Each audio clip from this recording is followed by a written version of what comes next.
And okay, let's get going. Hey, good afternoon, everybody. Thank you so much for being here today. Welcome to part two of the Rooted and Rising webinar series that the Food Systems Leadership Network and DAISA Enterprises are partnering on this fall and winter. This is part two, and it's going to be on cultivating collective power, strategies for community resilience. I'm Susan Lightfoot Schempf. I'm the executive director of the Food Systems Leadership Network, and I'm here with Shamar Hemphill and Sada Hamdan from DAISA Enterprises. And Shamar will be leading this workshop today. So thank you both and everyone else of the team for at DAISA for partnering with FSLN to bring this series to our community. For those of you who may not be familiar with the Food Systems Leadership Network, just real quickly, we're a values-based national network and resource hub that connects and supports community leaders across the food system to build relationships, share strategies, sharpen skills, and collaborate together towards systemic change and food systems transformation. That's what we're all in this here together to do. So if you're in this room and you're a part of that, you are a part of this network, you're a part of this community. Thanks for being here. We are really delighted to be working with DAISA on this series. Really, we saw each other in Portland back in June at the Cross Pollinating Food Movements Conference, and we're just, all of us just in it this year. So much change, so much upheaval, so much happening in our communities, and really wanting to bring meaningful resources and support to all of you and to our community in these times together. So our idea for collaboration was seeded at that conference, which I'm grateful for the collaboration that was seeded there when we're in person together. So we're able to carry that on here virtually. Our first session was last month on revenue generating enterprises for community food organizations. Daniel and Ismail led that, and they shared the lean startup model. It was a really great session. I'm going to drop the link to the recording in the chat. So if anybody wants to go back and review that, you can.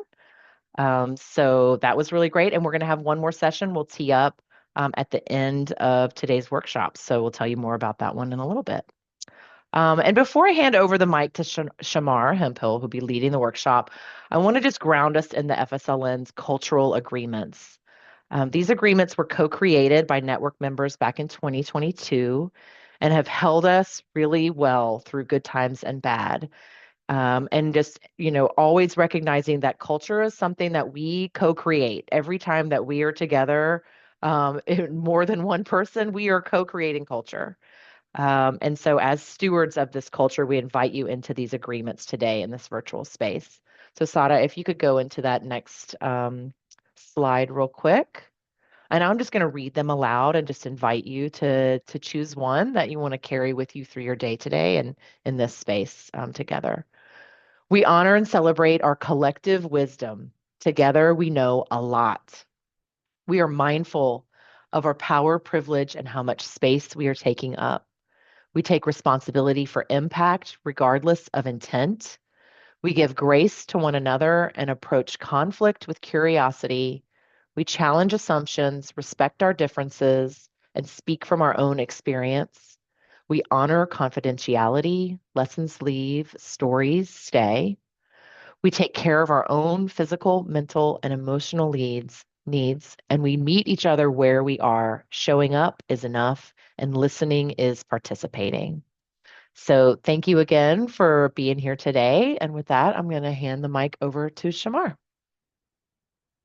Thank you so much, Susan. I want to first and foremost thank you to the Food Systems Leadership Network for the partnership, the opportunity for allowing DAISA to help put on these workshops and series. It's an honor to be with you all today. Appreciate your time. I do not take your time lightly.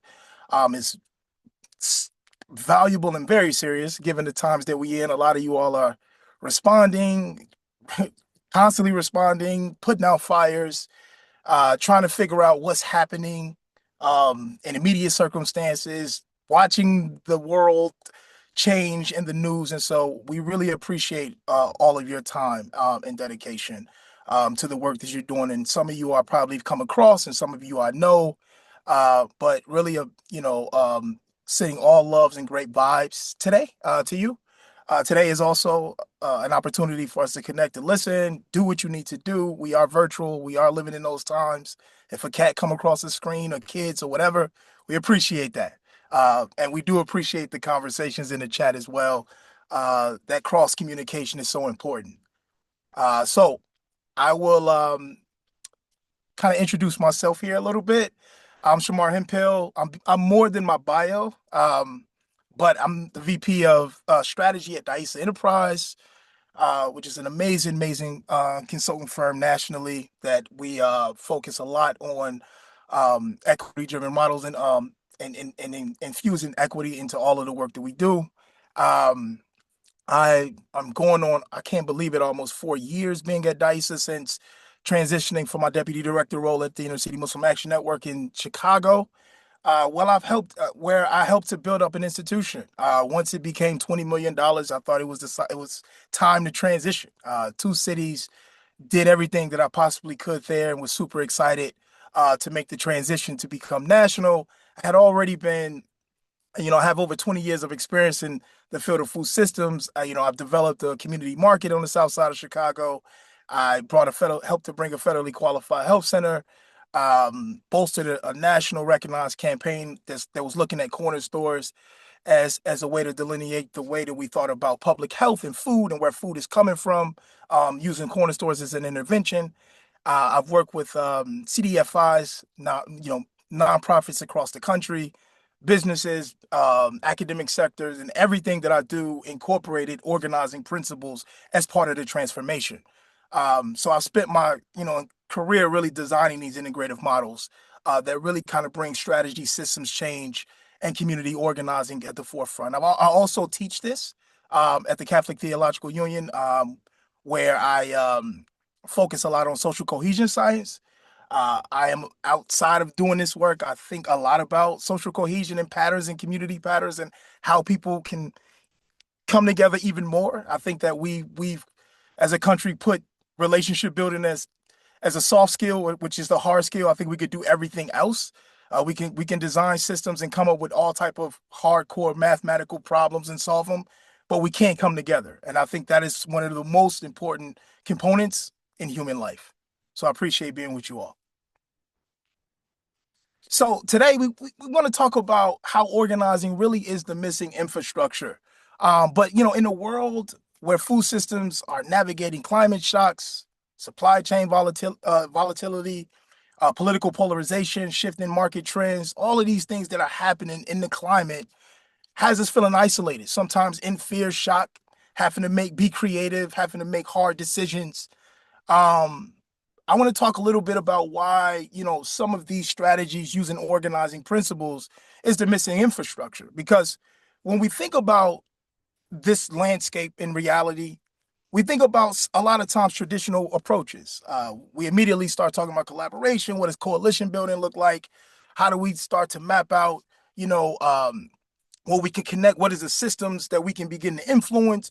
Who has power, et cetera? We tend to go right into mode to try to deal with some of this changing landscape.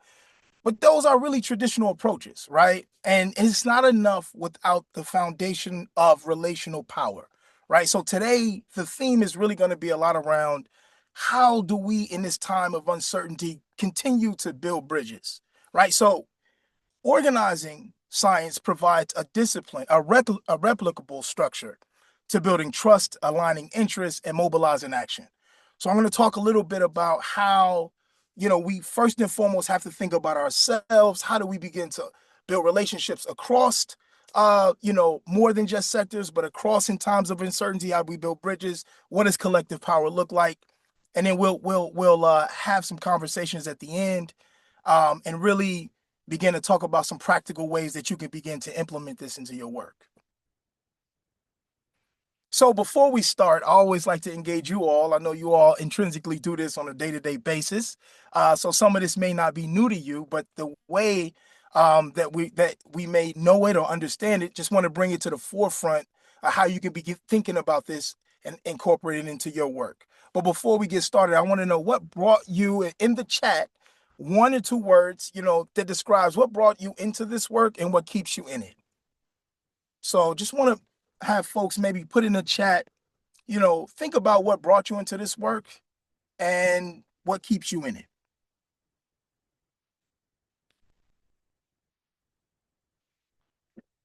Okay, community, justice, and joy. Beautiful. I like that. Community, want to make a difference in people's lives and health. Meaning, practical transformation. I love that. Stories of folks doing incredible work. Stories are important. There's power. The threat of climate change. Absolutely. It's okay to be angry. Um, Connecting with others who want to shift systems. Yeah, I mean, these are all the very reasons why it's so important for you to think about this part of what brought you into this work and why you do this work.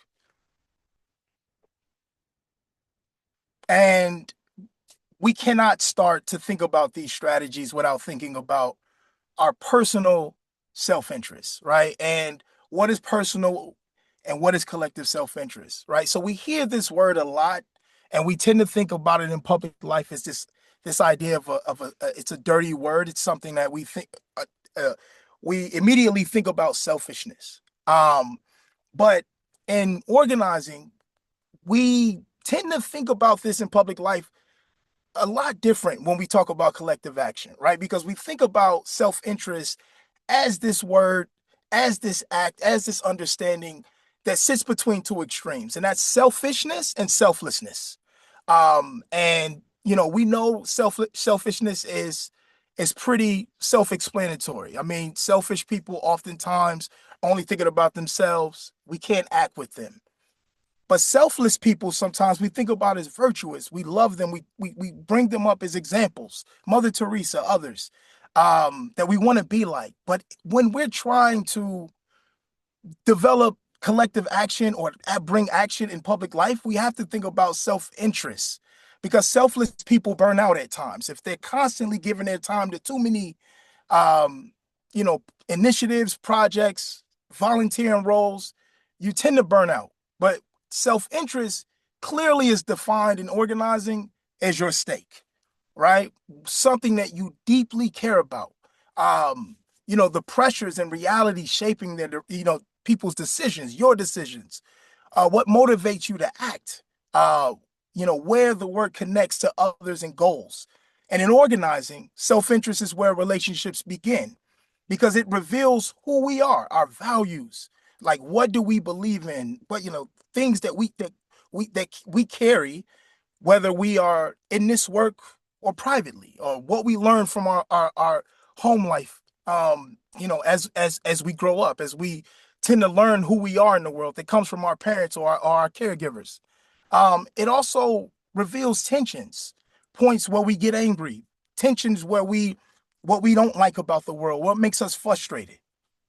Stake, like, what do I believe in is at stake for me and the people that I love and care for. It also reveals opportunities for alignment. Where are places where I can connect with others who feel just like me? And then, most importantly, potential for shared action.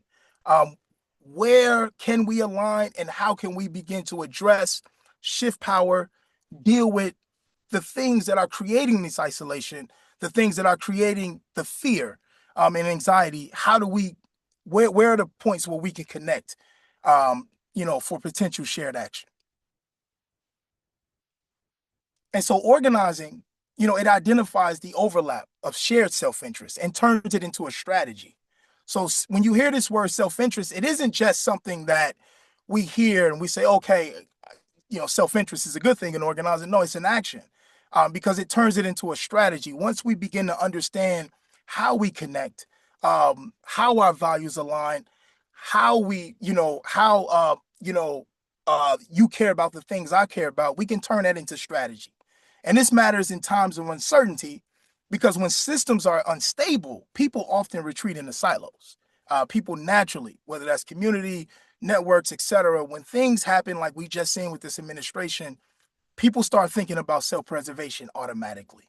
And so when you think about this in public life as it relates to organizing science, it does the opposite. It names self-interest openly and aligns it intentionally and use it to build durable bridges, right? So we do relationship building in our work consistently, but what we don't do a lot is that we don't really take the time that really builds the deep bridges and putting the time intentionally in the relationship building that we're doing to make sure that we're sustained, because this work is hard. It takes time. Things don't happen overnight. So as our lives constantly shift and we go in and out of this work at times, we have to think about our self-interest first and foremost before we begin to understand, I how do I really sustain the relationships, and how am I building my relationships at an intentional level, an intentional way. And so I think it's so important to understand why you understand self-interest as it builds durable bridges,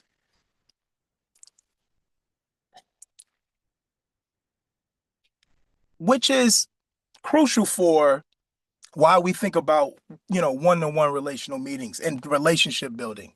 I always say that, in organizing, you know, we don't we don't think about this framework as creating dependency. We think about this as enabling power. And, you know, relationship building and organizing is the pedals on a bike. It's the foundation. It's at the core of how you do this work. We all do it. But oftentimes, when we think about sometimes relationships in public life, they can be very surface level.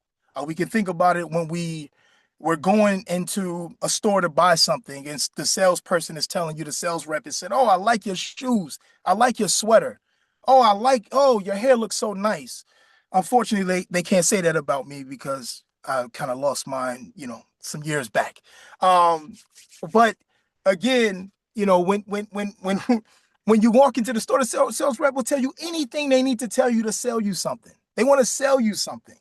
And it feels good for a second, but these are surface level, conversations, surface level, relationships. I see you consistently 2 or 3 times a week at my favorite store, but I don't really know who you are. And so in this work, when we're trying to really transform systems, when we're trying to shift power, when we're trying to build power, we want to know each other. I want to know Susan beyond her title. I want to know what brings her into this work, who she may be inspired by, who does she connect with, because it's important. And I also say relationship building is important because sometimes we see leaders and fake leaders emerge nationally who we didn't select, we didn't pick, right? So as we develop our relationship, it helps us to pick our leaders and not allow people to speak for us or speak on behalf of communities. So this is the crux and tool of organizing science. Is so critical. So a one-to-one relational meeting is about 30 to 45 minutes, face to face or virtual now because of the times that we live in. Um, but it's an intentional conversation that's built around curiosity. We want to be curious even in the times of uncertainty. I want to know who you are, because it's a bridge towards trust building. Um, it's a way to begin to understand where people are coming from and the diverse thoughts, diverse thinking around strategies, why people think the way they think, because then you can actually develop strategy together in ways that is about the collective. But if we don't know each other, we can't assume that we're building the right strategy. So intentional relationship building that is about transformation is critical. And then the third thing I'll say about this tool is that it helps to multiply yourself. Now, Shamar, what does that mean? Um, no one person shifts systems. No one person creates movements. No one person creates change. It just doesn't happen. Um, we do relationship building intentionally because we want to be able to develop leaders, people who share our same motivation, our stake, our values. When we're speaking the same and we understand what we're trying to accomplish, it's easier for us to accomplish something larger. It's easier for that network to be able to operate with an understanding. It's easier for us to be able to have that trust when we're trying to, embark on something that may be very hard. It may take us years to accomplish. It is the core reason why how you build movements. It just doesn't happen through a tweet, or it doesn't happen through social media, or an email. It happens through intentional relationship building. And again, like I said, it builds trust across differences. It identifies leaders and connectors, and it uncovers that shared self-interest.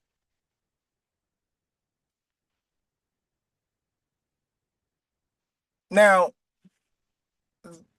what sometimes we kind of get a little bit, caught up in, people say, well, if I do a one-to-one, um, I need to follow up with you to for a specific ask, or I may have something in mind that I need. No, one-on-ones are not a meeting to ask people for something.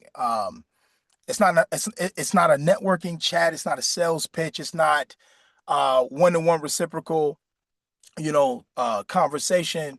It's a two-way conversation where both people are actively listening with intent. We make ourselves vulnerable because we become curious about the other.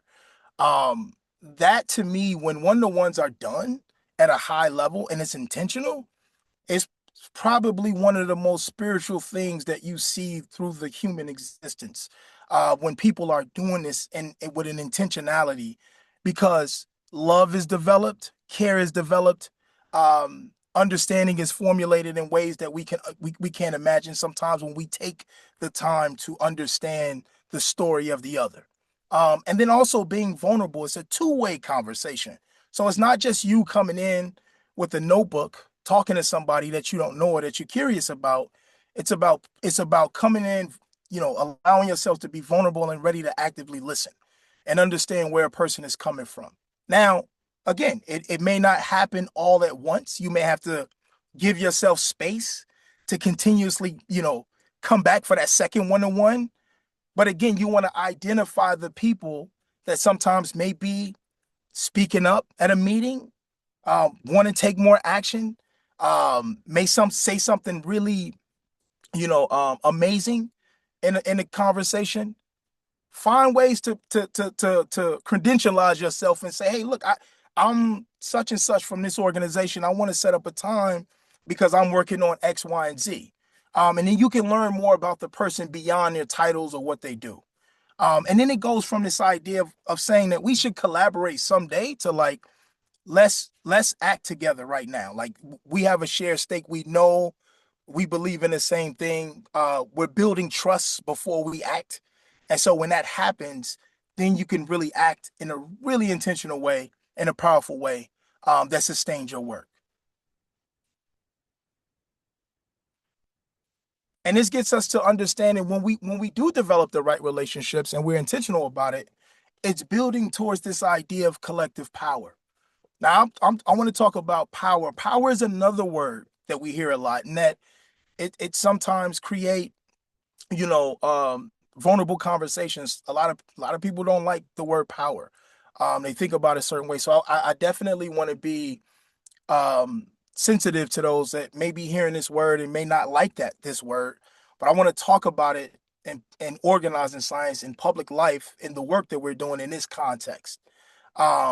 Because when we do exist in the world that we're dealing with, we want to amass power, we want to shift power, and we want to build it. We want to have it. That power that reflects our values, power that that emanates from values that what we believe in. We want to take power back. So defining power is crucial in organizing. And it simply is, with all of there's many different fancy definitions of it that can be articulated. But for me, it simply comes down to the ability to act. Power gives you the ability to act on your self-interest, your collective self-interest, in the way that you view what change looks like. Whether it's related to networks, communities, it is the ability to act, right? Not domination, but in the relational capacity to move institutions, narratives, resources, and systems. Um, power, power also reveals. It reveals who people are. if we're dealing with corrupt people, we want to know that they're corrupt. Um, Power also reveals what's in you, right? It reveals sometimes how we think and act. And it's a good thing if we're trying to understand how we're working together and building what we're building collectively, to know that we're trying to move, we're trying to get power over that reflect our values and reflect, those that we care about in systems, and farmers and so many people that so many different layers of the food system that we're watching right now just be ran over. We want to be able to amass power. So in organizing, we think about two types of power. One, organized money. That's institutions, philanthropy, corporate actors who share our values. Um, that is one way to think about power in public life. Oftentimes we see that with evil people, evil corporations, they amass money all the time. And believe you me, they're organizing as well. So, but we see people as assets. We see organized power as people being, organized in networks, relationships, community voices are being lifted up, shared action. We believe in this science, horizontal power, because when you're doing one-to-one relationship building, what you're trying to do also is that leadership development, and you want to help folks to enable their leadership abilities to lead. We don't want to cut off power in our institutions or our communities or our networks. So we believe in horizontal power, especially when we're trying to build collective networks and collective infrastructure nationally and internationally, to be able to amass the type of power that we need in the food system. It's always important to really understand the distinction between the way that we're talking about power in public life versus, you know, this idea of domination. And we could be moved to that, we could be more inclined to this thinking if we are really implementing some of these kind of tools that I'm talking about today.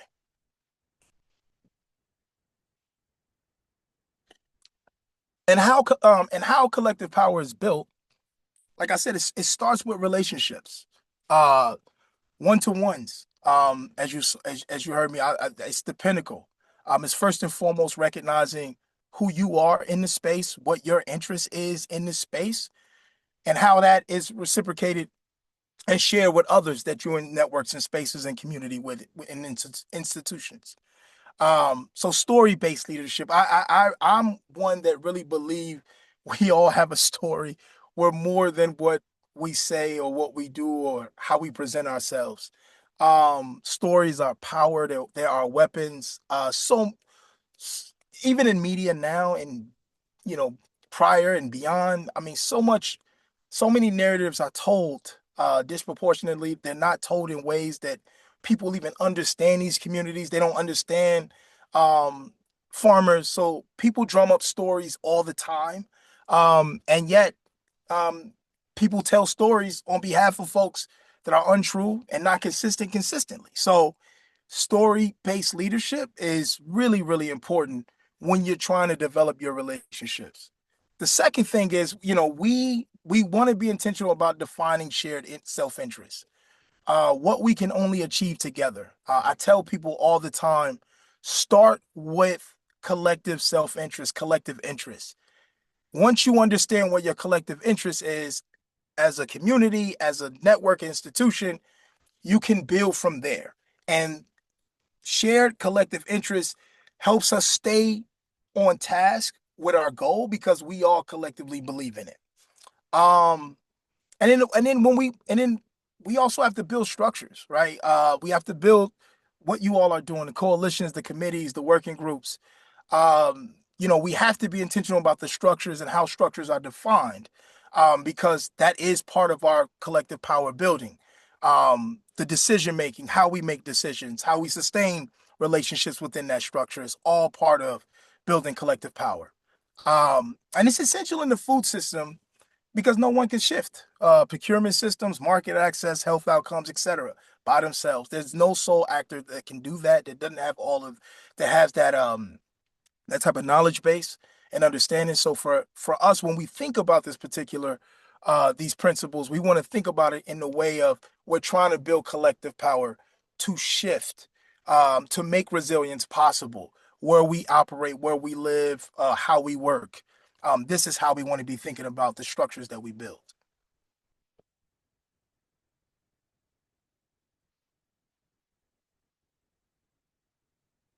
Um, I see someone say she got it like with. I think we will share out these slides. Am I correct, Susan? Okay, absolutely. Thank you. Yep. And so when we think about resilience, especially in our work, we want to think about it as the backbone. We want to think about how organizing builds resilience, because in times of uncertainty relationships move faster than institutions in crises. They do. And I always say to make sure that you're keeping that relationship building at the center and at the forefront of what you're doing. Shared self-interest provides a compass when conditions change. Again, it helps us to stay focused on task because we're building our work from that shared self-interest. Cross-sector trust enables flexibility and adaptive responses. So that's why, again, those relationships are so important there. Organized networks can negotiate, influence, and coordinate at scale. Um, Nothing is more powerful than a network or an institution, communities that is organized, especially understanding when in times of uncertainty. Story-based leadership sustains morale and coherence. Again, we move in and out of this work. This work shifts. We have to be flexible, stretching ourselves consistently, and it's important that we are intentional about morale and coherence, and not allow the moment to shift us away from, the realities that we may be afraid in the moment. We need to make sure that our leadership is thinking about morale and coherence. Power is distributed, not hoarded, creating durability. Um, and the idea is that we know so many of you on this call probably work across networks and regions and work across sectors. And oftentimes we find sometimes power is hoarded. And we want to make sure that we're amassing power that reflects our values. And so we want to be able to have it to create durability. Because in uncertain times, most resilient food systems are those with the strongest relational fabric.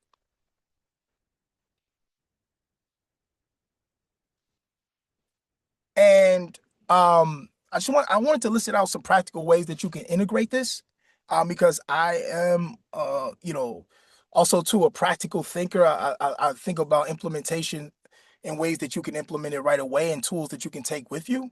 So I believe that it's you all can start tomorrow, conducting 5 to 10 intentional relationships, one-to-ones per month. Um, that is something that we build in our work plans. That's something that we're intentional about. We can map, you know, folks in community and our networks nationally. We can map them through by self-interest and not just sectors. And if we are intentional about doing those relational meetings, then it's crucial for us to be able to identify, where our self-interests lie and how we connect, and where we're working from. You can train staff, community leaders, residents, partners in some of these basic organizing principles, especially in times of uncertainty. I just think that everybody should be incorporating organizing principles into their work because it's just proven to stay in the test of time. Use story exchanges to build trust across regions. Um, Again, it's always powerful when stories are at the forefront of the work. That stories are ways that we mobilize. We mobilize because of stories and not just data. Yes, we use data, but a lot of times in communities, stories is what move people. You can articulate all of the best research and data possible, but people relate to stories. People use stories, storytelling as ways to connect to issues, rather than sometimes the tools that evil actors are using. Create governance structures rooted in shared power. Again, you always want to think about power as sharing, horizontal, um, and making sure that the way that you build your governance infrastructure that is done intentionally with equity, and through an equity lens, and how voices are being heard, who is stepping up, how intentional are we identifying folks to be able to step up and play leadership roles. All of that creates shared power. And six is making relational work part of your strategy, not an add-on. Don't make relationship building as the side table. It should be the main dish to how you're doing this work. Uh, I When I was in an executive role in nonprofit, I made sure that everyone was doing one-to-ones, even our accountant, board members, because you know the impact isn't felt in numbers. These are real lives. These are people who are believing in our work, believing in our institutions, and there are names and faces that are part of these numbers. And making relational work part of a strategy and not an add-on is crucial to you keeping yourself grounded in this work, especially in times of uncertainty.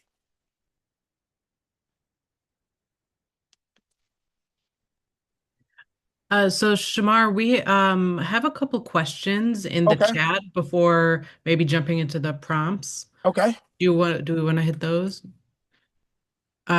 So the first one is from Susan, who's saying, I'm curious about how to go about identifying shared self-interest tactics slash specific questions slash practices. Uh, okay. So are we starting with the first prompt? And that's what Susan asking? Oh, no, no, no. It was a question in the chat. There's a few questions that came up in the chat. Okay. Could you repeat that again? I'm sorry. No problem. First, So I'm curious how to go about identifying shared self-interest tactics, specific questions, and practices.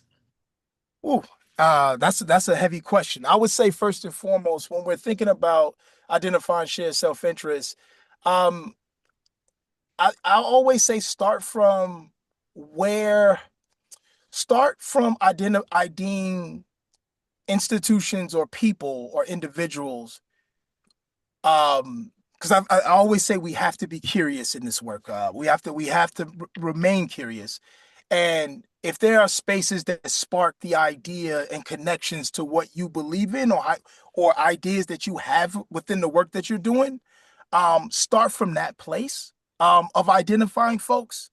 For me, I would give an example. Um, if I'm in a conference or convening and I meet someone at a conference, and I hear about their work, I'm always thinking about um, um, how are like how are they approaching their work? Like, what is the basis of their work? What is the root? What is the foundation of how they're doing their work? Not just the outcomes, or not just how, you know, if a person or an institution is known in the field. It's also about how, like, their principles, like how are they thinking about this. Is Are they doing this work with care? Is it transactional, or are they thinking about transformation? I think IDing players and folks from that vantage point that connects to your values is the baseline to start with. Um and I think the questions that we ask ourselves when we're trying to identify the right people is, um you know starting with, first and foremost, how did you get into this work? What brought you into this work? How are you doing this work? How do you see this issue? Open-ended questions, because you're thinking about the questions that you're asking from a place of your own interest, of your own self-interest, your own stake, why you're doing this work. And I think that's the critical component to why we have to start from that place. There another question? Yeah, there's a few others in the chat. August, do you want to take yourself off mute and ask your question?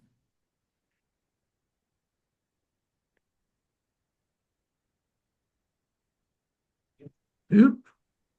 I am not super familiar with story-based leadership, and I would be curious to um, either be pointed in the direction of a resource where I could continue to learn about that kind of leadership style. Yeah, so story-based leadership, first and foremost, is it derives from a place where I believe where I am thinking about um I'm thinking about, story based as a way of leading through stories that explain who you are. What do you stand for? Why we act? Why it matters to your, the work that you're doing. Also, too, it also derives from a place of why we're called to act. As leaders, what questions are we asking ourselves? If we're stepping into a role of leadership, and it doesn't always have to be a CEO, it doesn't always have to be an executive level leadership role. It could be manager, coordinator, field staff, whatever. When we decide to take on opportunities in leadership within our fields and space and work, we have to ask ourselves important questions. Um, you know, and again, our work is consistent with the story about who we are and where where you may come from and what brings you into this work. That translates into shared experiences and histories and struggles to a community or a network or or a coalition. And then, in the moment, in the choices that we face to make action together, we have to recognize what drives us to make those actions, to partake in that action together. Um, I think I think a lot of times we think about leadership as this idea from a vertical standpoint, where we're only thinking about where we're leading from a place of hierarchy, and when story basis, it's really getting to first and foremost where we're coming from and our intentions in this work and what is causing me to act along with the collective and how do we take action together. So that's story-based leadership, and I can make sure that we send that off. But Marshall Gantz is someone who I think does a good job with the idea around the story of self, the story of us, and story of now. um, yeah, Marshall Gantz is, longtime organizer, professor at Harvard, that I think does a great job at really kind of talking about story-based leadership. But again, for me, I always think about it as this place where we're acting from ourselves to how we act together. So that's how I would explain story-based leadership and where you can go. So thank you very much, Shamar. No, thank you, August. There was also a question from Micah. Yeah, thank you. So my question is basically once you've started having those one-on-ones, Mhm. how often should you revisit meeting with those folks? So that's a great question, Micah. There are three types of one-to-ones. One, there is what you do one-to-ones for mobilization, right? So obviously, if you identify amazing folks that are part of your network, community, etc., that you feel like can help, you know, move the work forward, that can add a lot of value in the work. You do one-to-ones to mobilize folks. Two, the second layer of one-to-ones is maintenance. And so whenever you're doing one-to-ones, the reason why you may follow up consistently is because you want to maintain those relationships.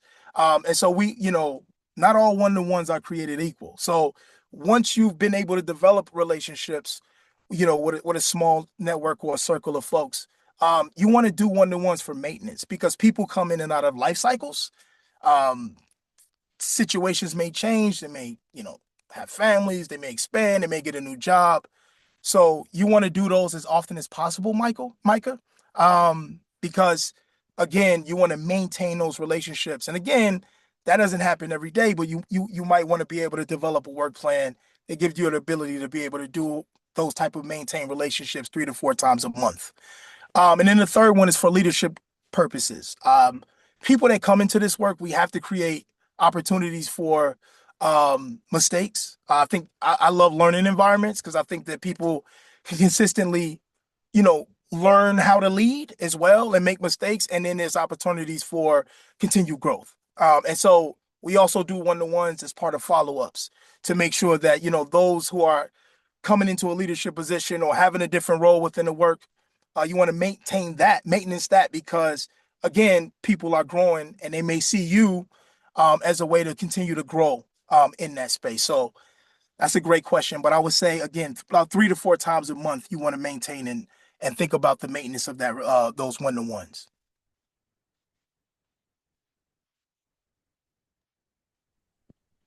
That was it with the questions that were dropped in the chat. Okay. So we have some discussion prompts here as well that I think folks can come off mute. But I think I said a lot. And again, these trainings, an organizing training, I mean, they can go 2 days, 5 days, 10 days. But to condense it in an hour, I want to make sure that we have practical tools that we can walk away from today. But based off what I presented so far, what do you see unexpected alignment between your work and others?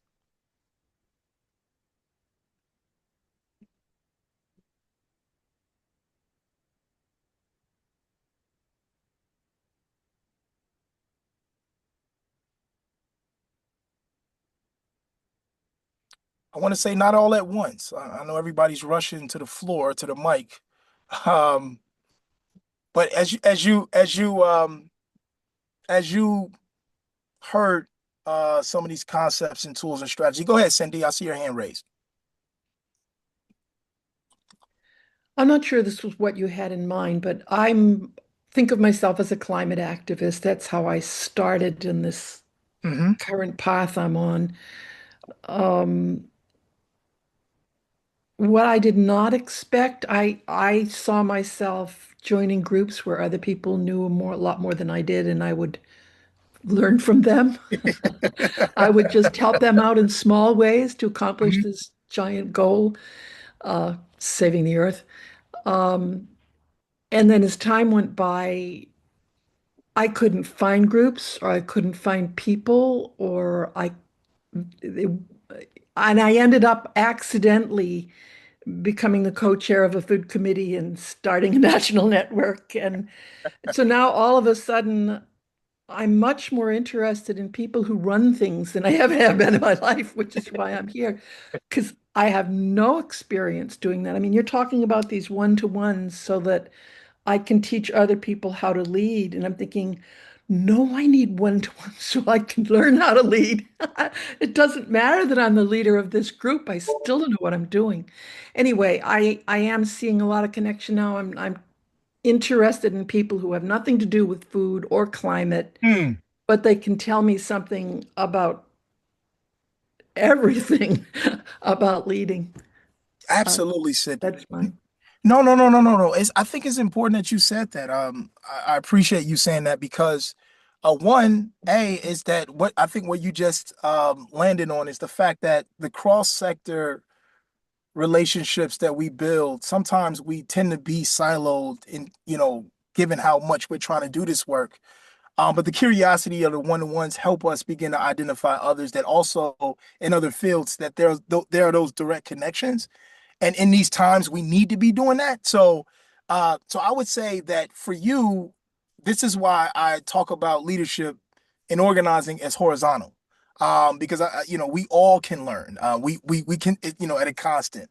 Um, the fact that sometimes we think we're not leaders, the reason why we end up leading is because we're called to lead. Sometimes you're not you're not maybe prepared to lead, but in organizing, we prepare ourselves to always lead because you're going to be called upon in the first place. Those who typically aren't called to leadership are those who oftentimes don't want it, and then it becomes a responsibility. So I would say um, what you said was spot on. Like find those unexpected alignment in the work across different fields. Be curious because that a lot of times is where you find some of the most powerful transformational work taking place um, with intentionality. So yeah, and I've seen amazing models kind of help my work in the past by doing this by incorporating these steps into the work. Thank you, Cindy. I think some folks resonate with that. Um, Allison says, I see alignment across sectors, food access, living wage compensation, living wage campaign, but we often remain siloed.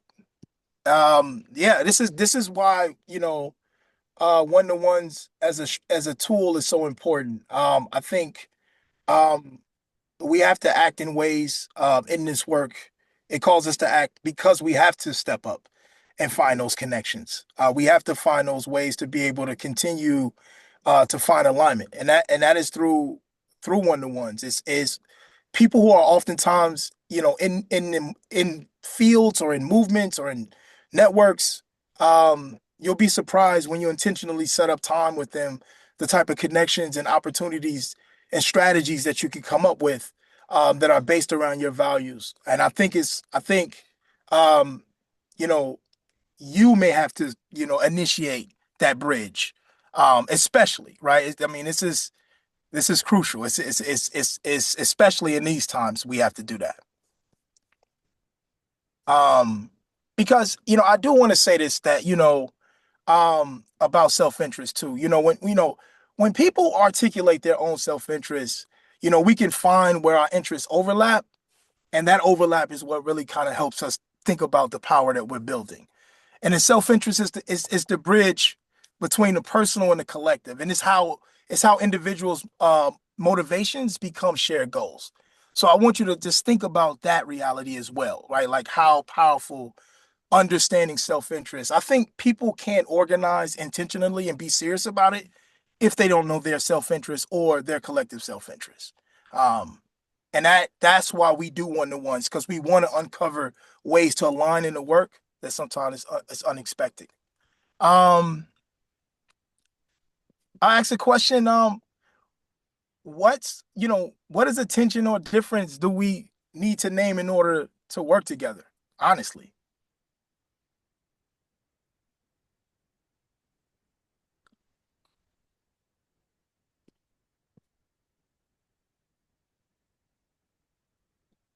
Me too.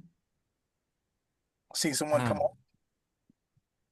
yeah, I was just gonna speak to this question, Yeah. and I think this applies around movements, but literally just like um tensions and power differentials across like race, access, working in food systems. You can be like Hmm. nonprofit trying to build people to bring people together, right?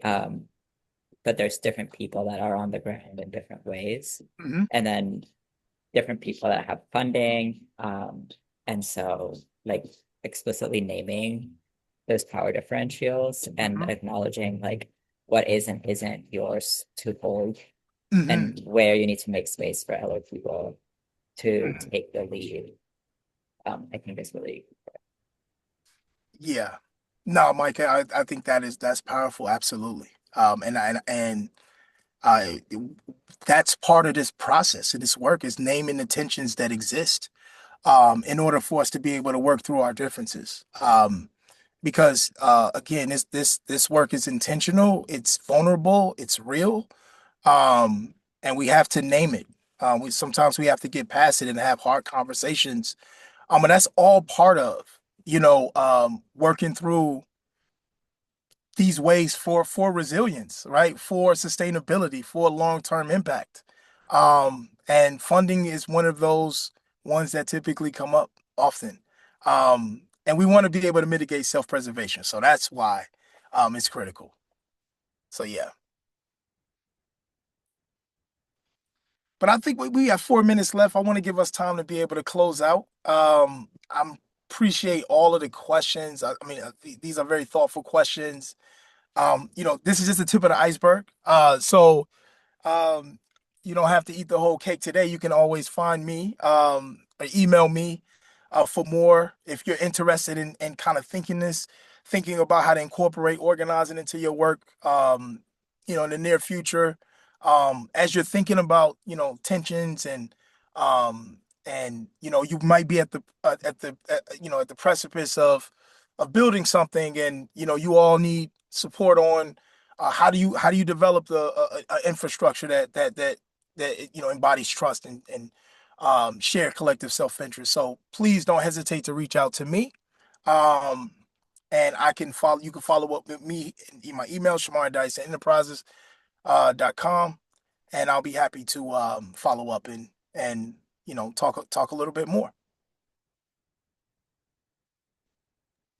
Wow. There was so much good stuff in that 57 minutes, Shamar. I'm gonna need to revisit this recording a couple of times when I need like a shot in the butt about like how to get out and get activated in my community and my network. So thank you so much, Shamar and Sada, for providing the backup support with Yes, tech today, and for all of you for being here, contributing in the chat, and just being so present in this conversation. Um, Really awesome. We are excited to have one more session in this series. It's going to be on Tuesday, January 27th. The team from DAISA and some folks from EFOD Collaborative, the Equitable Food Oriented Development Collaborative, are going to be bringing us Rooted in Care, Transforming Workplaces for Collective Well-Being. So they'll be sharing more about cultural practices within organizations that are based in equity and community care and mutual care. I'm personally really excited about that session as well and hope that you'll join us. We've got a registration link here that I'm going to copy into the chat. Please, y'all, share this information with your networks and colleagues. You can share the recording that we'll send out to all of you after the session's over and invite them to the next one. We would love to just help get these resources out to more and more people. So, again, thanks to the team at DAISA, Shamar, Sada, Daniel, Karina. I know you're out here. I think Maria Elena's here and some other folks. So thank all of you. And just wishing everyone care and safety as you move into the rest of your day. And we hope to see you soon. So take care, everyone. Thank you.